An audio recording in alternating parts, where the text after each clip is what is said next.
আজকের লাঞ্চে আছে মাছের ডিমের বড়া। এটা করেছি আমি পেঁয়াজ দিয়ে, আর এদিকে মুসুর ডাল আছে মূলো দিয়ে, আছে গাগলা মাছ। গাগলা মাছের তরকারি করেছি আলু দিয়ে। গাগলা মাছ তোমরা যারা যারা জানো না তারা কাওয়াইন্না মাগুর বললেও চলে। এটা একটা ওর আরেকটা নাম, যে যে নামে জানে। এই কাওয়াইন্না মাগুর নিয়ে আমার একটা স্মৃতি আছে। বিয়ের পর যখন আস্তে আস্তে আমি রান্নাঘরে ঢুকি, আমি বিয়ের আগে তেমনভাবে রান্নাবান্না জানতাম না। আর আমার মাও বলেছিল যে ও রান্নাবান্না জানে না, বাকি টুকিটাকি কাজকর্ম সব কিছুই জানে। আর তখন আমার শাশুড়ি মা বলেছিলেন ঠিক আছে আমরা শিখিয়ে নেব, কোনো ব্যাপার না। প্রথম প্রথম মানে যখন আমি রান্নাঘরে ঢুকি তখন আমার শাশুড়ি মা আমার সঙ্গে ঢুকতেন, তখন দেখলেন যে আমি টুকিটাকি করে নিতে পারি, বলে দিলে আমি এভাবে এভাবে করে নিও, আমি করে নিতে পারি। তখন আস্তে আস্তে উনি আমার উপর রান্নাঘরে দুপুরের রান্নার ভাতটা ছাড়লেন। তখন আমি যখন মোটামুটি রান্নাবান্না করে নিতাম, একদিন কি হলো, এনেছে আমাদের এই গাগলা মাছ। আর আমি জানতাম না যে মাছগুলো ফুটে, মানে রান্না করার সময় অনেকটাই ফুটে আসে।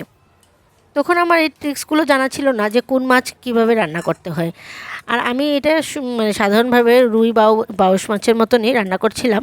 তখন হঠাৎ নুন হলুদ দিয়ে যখন আমি সাঁতলাতে শুরু করলাম, এমনভাবে ফুটে আসলো আমার হাত মুখ একদম মানে তেলে ভরে গেল।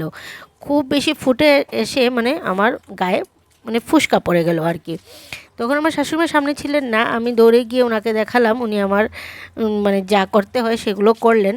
তারপর উনি রান্নাবান্নায় আমাকে দেখিয়ে দিলেন যে কীভাবে এই মাছগুলোকে রান্না করতে হয়। এই মাছগুলোকে যখন উনি বললেন যে একদম মানে একটু কাঁচা সর্ষের তেল মেখে মাছগুলো সাঁতলানোর সময় আর স্টিম কমিয়ে একদম ঢাকা দিয়ে দিয়ে রান্না করতে হয়। তখন আমার এটা জানা ছিল না।